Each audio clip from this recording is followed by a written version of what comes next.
Welcome aboard, commuters. So shout outs for this video in no particular order go to Basic Miniature Painting, Love Minis, Hornby Train Spotting and Farming, Michael Kemp, Fleetwood and Poe61C70. If I pronounce your name incorrectly, please tell me in the comments and I'll make sure I do it correct next time. Mind the gap. Okay, so the first thing you're going to notice on this video is it's a slightly different layout, and the reason for this is that at the time of making this on the 11th of April, we actually did a live build and we were trialing out a new idea where maybe you could build along with me. So the format is now going to be, I will put details in the description, on a Wednesday evening at 8 p.m. on in the evening, at UK time.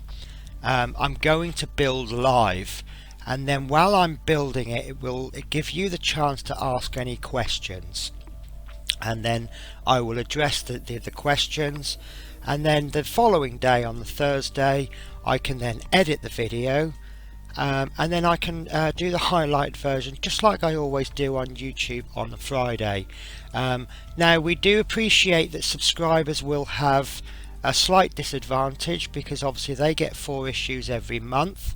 So what we're actually going to do is we're going to extend that so that on a Monday we'll actually be building an older issue so that the subscribers can follow along. So obviously this video is going out on the 13th of April, and that means that on the 16th of April will be the first doing the Monday build alongs, and that will be issue 11. Now that will not be edited because that will just be a build along session, but we'll build issue 7 on the 15th of April. Which then that will allow you to invite questions. I actually received 2 copies of this, one via the subscriptions and one via the newsagents, so I will open and build with you, and then on the sorry, did I say the 15th of April? I actually meant Monday the 16th of April, my apologies. Then on the 18th of April will be part 13 build along, and then on the 20th will be the YouTube video for the edited version.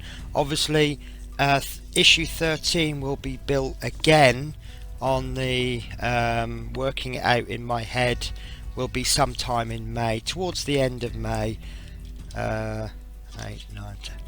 Yeah, about the 21st of May. So what I'm doing on this video right now is I'm just checking the parts. Now I've changed the way that I rate the overall feel just in case it's perhaps a little bit unfair. When I pick it up from the newsagents, I actually now speak to the newsagents. The lady behind the counter, she knows nothing about this magazine other than what she gave me last week and the week before. So I say to her, I said, what do you think of this? You know, what kind of rating would you give it? So she said to me today, yeah, 9. I agree with 9 because it looks a little bit better than the previous week, and I thought 9's a fair rating.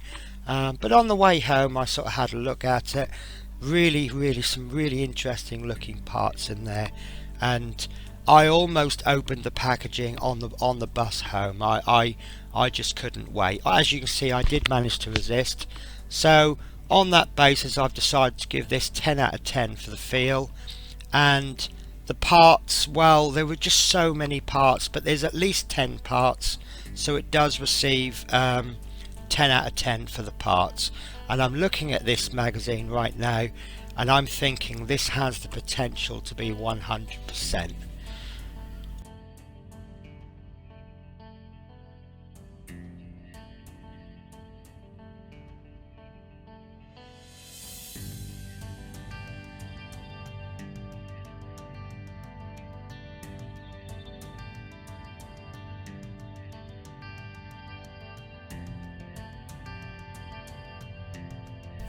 Okay, so we begin with section 1, and look, I've been rabbiting on for 5 minutes and we haven't actually built anything yet.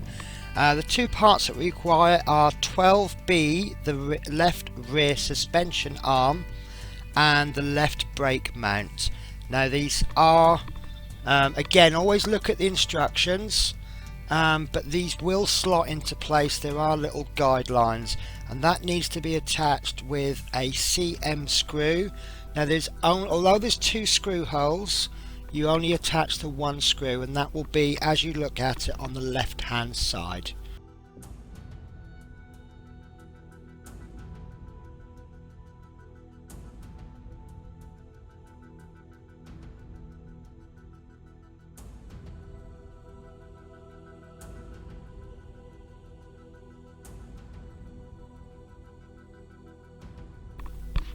Okay, so next we need to take the brake cylinder 12F, and we need to attach that just below the part we've just done.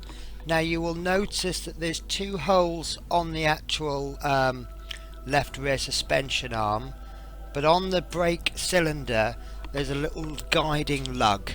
So if you just pop that in and then attach that with a CM screw, and that goes into the top left hand hole. All of the screw holes will eventually get filled in with screws, but obviously there is an order to do them in.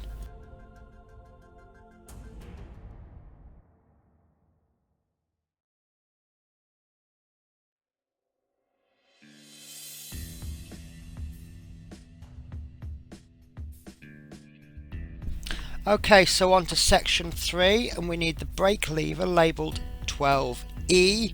And we just read the instructions. It needs to be placed over the circular socket, and then you just kind of slide it in, and at this point it's just sliding it in.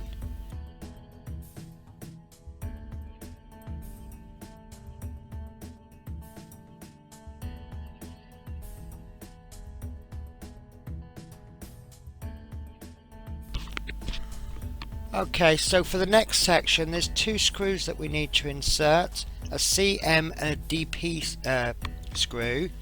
Now we need to put those in the right position. It does state in the magazine the difference between the screws. The CMs and the DPs look very similar. They're the same width, they're the same length.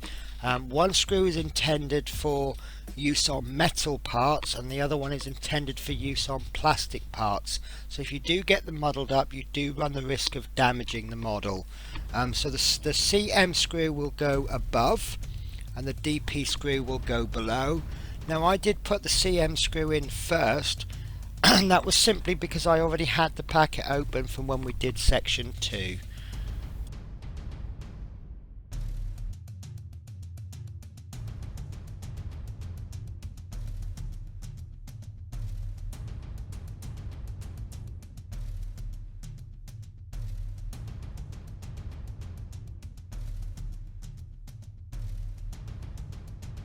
Okay, so section 5 is a 2-part process, so I'll try to slow down my description.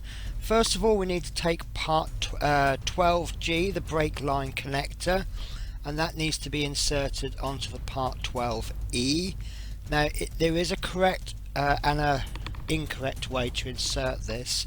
There will be at the rear of it a little flat section that needs to be upright. It does state in the instructions the correct way. You will see on the video that I do hold it the correct and the incorrect way for demonstration purposes, and just pop that on.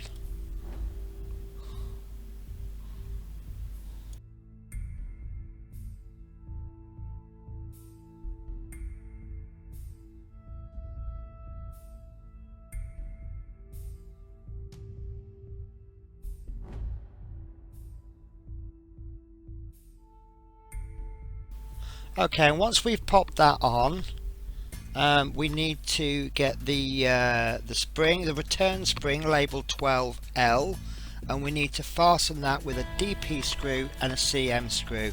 Again, check the instructions, make sure you've got the correct screw. In this particular case, I inserted the DP screw. This is because this is the last screw that I used from section 4. it doesn't really matter which way round you go. Like I say, I did the DP screw first. It doesn't seem to matter which way round the screw goes. Sorry, the spring 12L. So yeah, just pop it in. If you're not happy, you can always turn it around, but I don't think that there is a right way and a wrong way.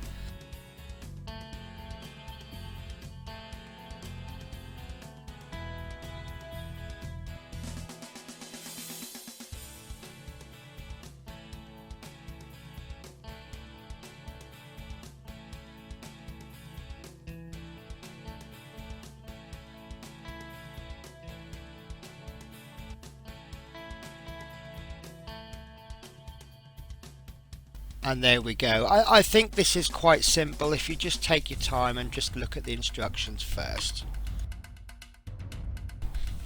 Okay, so moving on to section 6, we need part 12J, which is the stiffener, and that it just goes on with you position it on the pegs.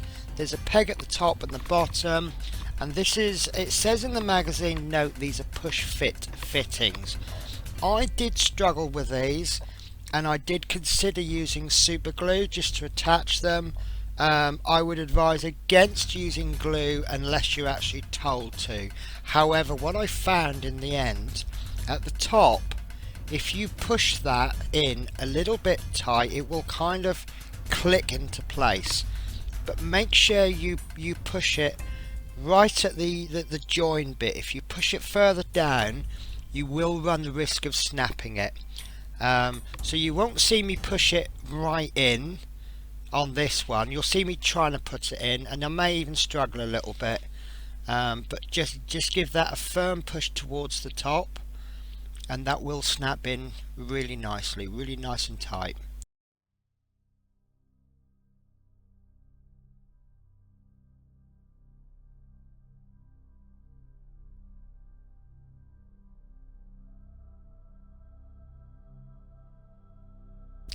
Okay, and on to section 7, and for me this is the part that really made it into something.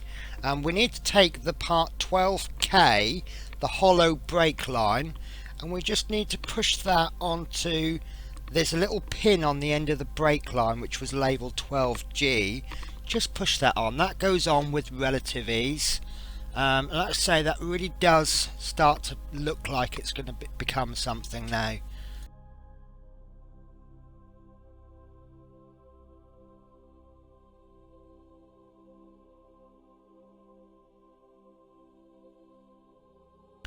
Okay, so on to section 8, and you now need 12H, the bracket, and screw DP, and we just need to position that into the, well, there's a locating pin. You can't get this the wrong way. Well, if you do get it in the wrong way, it's just going to go in wrong, but there's a nice little locating pin, and then you just attach that with the DP screw from the rear.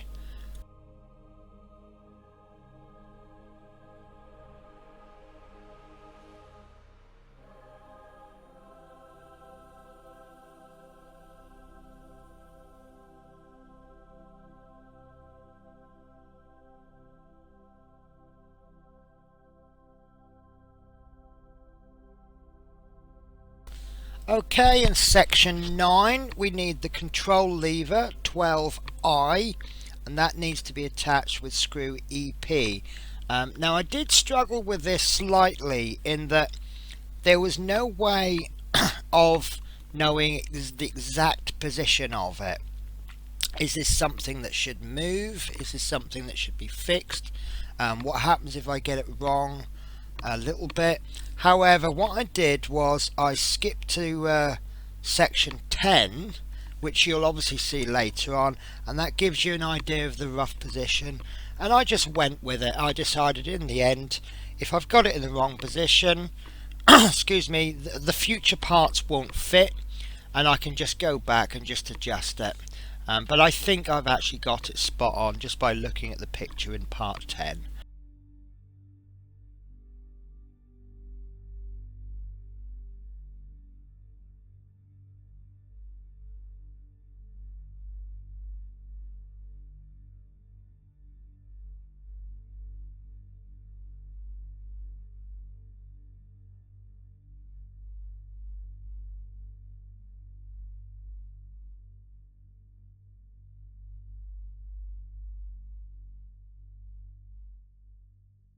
Okay, and actually on to part 10, we need part 12G, the second brake line connector, and we need to attach that to the lower arm of the control lever that we did in the previous part.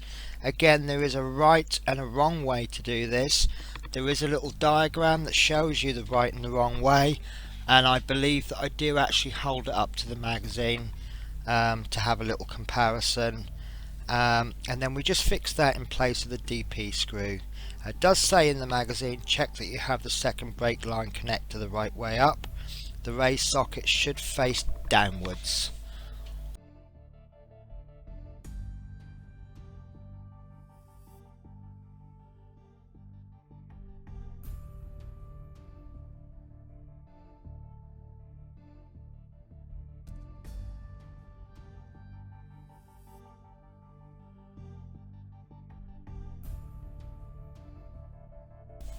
Okay, on to section 11, and you'll probably notice there are quite a lot of sections to this build, which is obviously good. The parts we require is the suspension hinge, labelled 12C, and two screws, the FM screw and the HM screw. Now, the suspension hinge has a little lug in it, so there is a correct way to fit it. You cannot fit it the wrong way. Now, I was checking that there was, you can see through the hole, and it took me ages to figure out why I couldn't. When I eventually looked at the suspension hinge, I saw that one of the holes was actually blocked. So unfortunately, it's lost a mark on the problems area. This was rectified very easily, just by popping a screwdriver through and just breaking through that hole. It looks to me like the hole was covered with paint, and it is on the inside, so I don't believe it will show. Very easily rectified, but nevertheless it is actually a problem.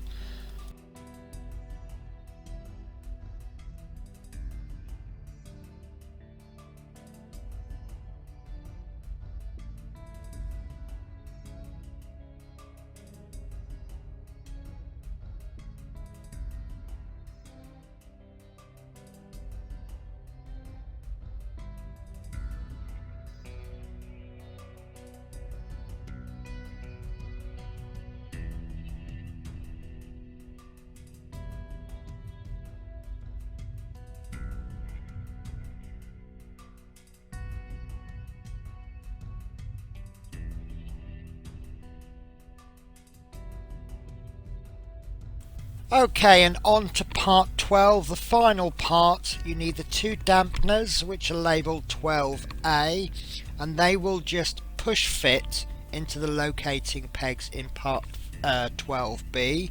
Now the first one at the front is easy to fit. Obviously you want to look at the position. There's like a little corner cut off on each one. Now the one at the front is easy to fit because you can see that quite clearly. I found it necessary to look ahead at the finished view, and then you can see the position that the rear one should be in. Very easy. Give them a firm push, and they're not going to come out easily.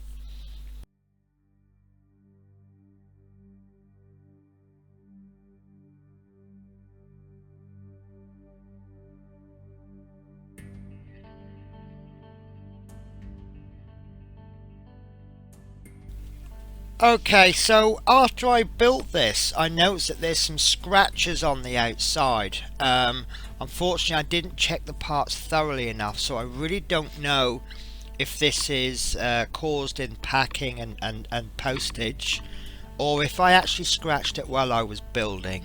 So I am now going to make the recommendation that, obviously I've got this lovely cutting board that I use. Maybe just pop down a piece of kitchen roll while you're working, and that will help prevent any scratches. Like I say, I may have caused the scratching may have been there before I started. Okay, so there she is in all her full glory, well, for this part anyway, and I have to say that I absolutely loved this part work. The instructions were very clear. It went into more detail where it was needed, and actually I don't think they could have improved on the instructions. There were more than 10 parts, so that scored the full 10.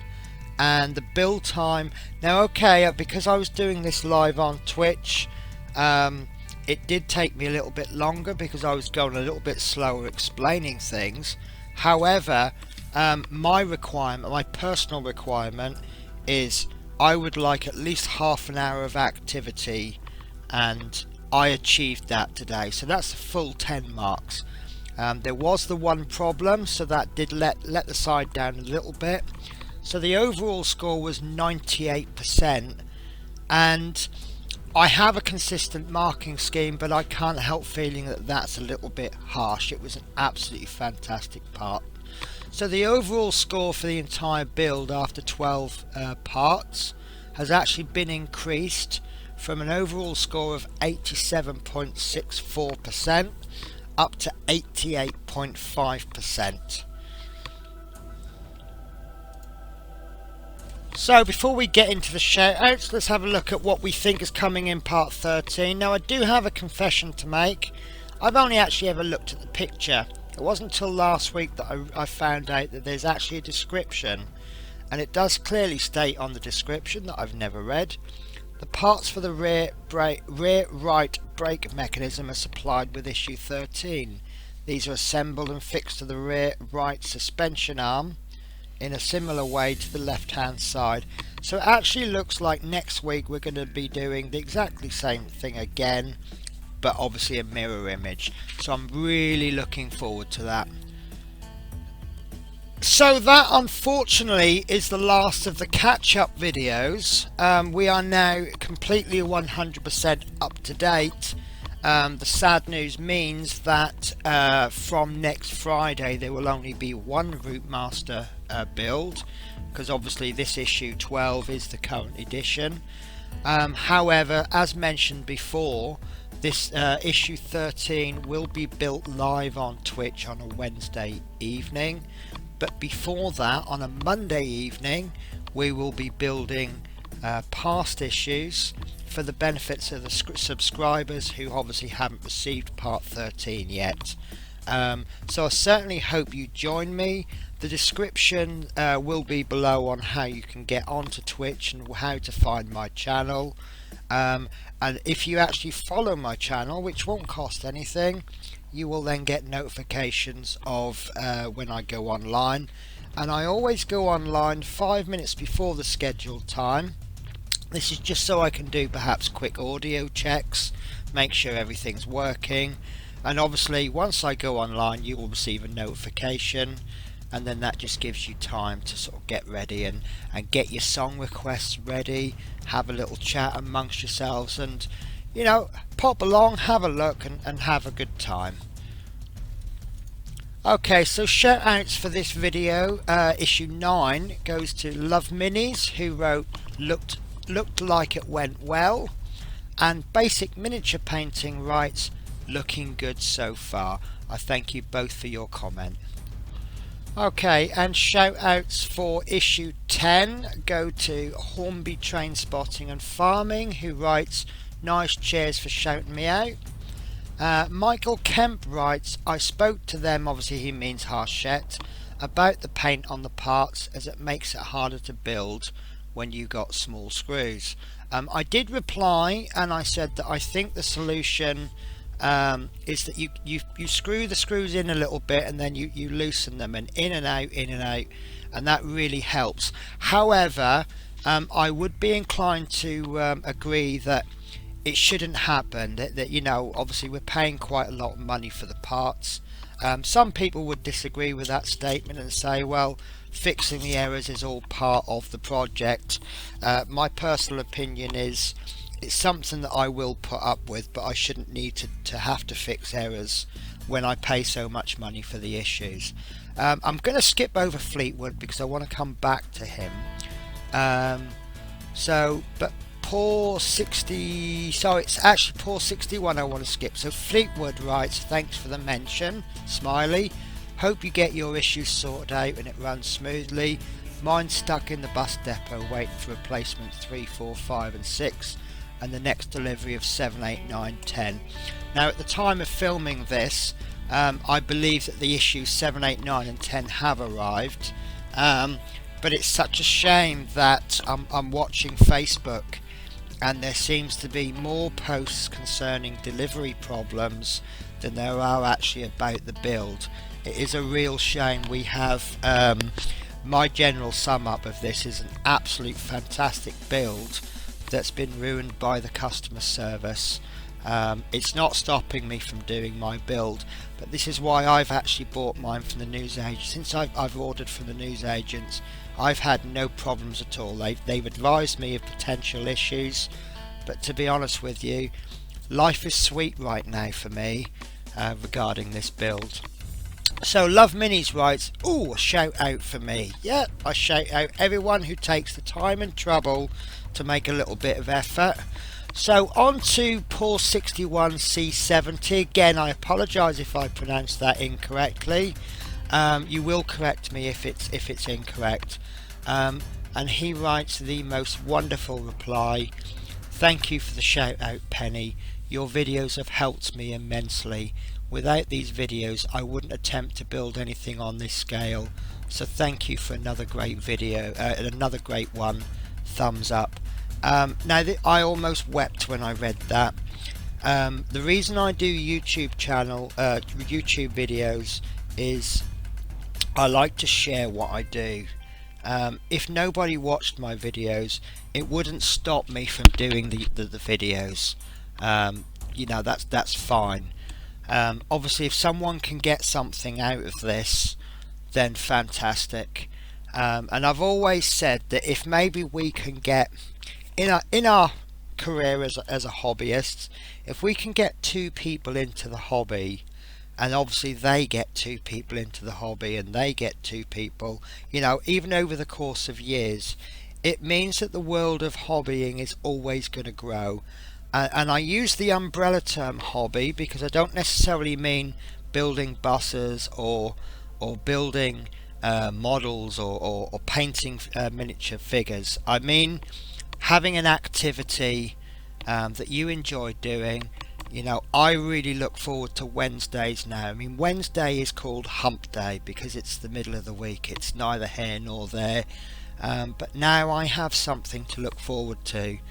And now that I know that I'm helping people, I'm now wishing I'd done this kind of thing long before. So thank you for that comment. That's really touched me. And I'm just so glad I can help somebody. So that's the end of this video, and I thank you all. Don't forget that I will be streaming on Twitch, but for those of you that can't or won't use Twitch, this time next week we will be looking at issue 13. I hope to see you then.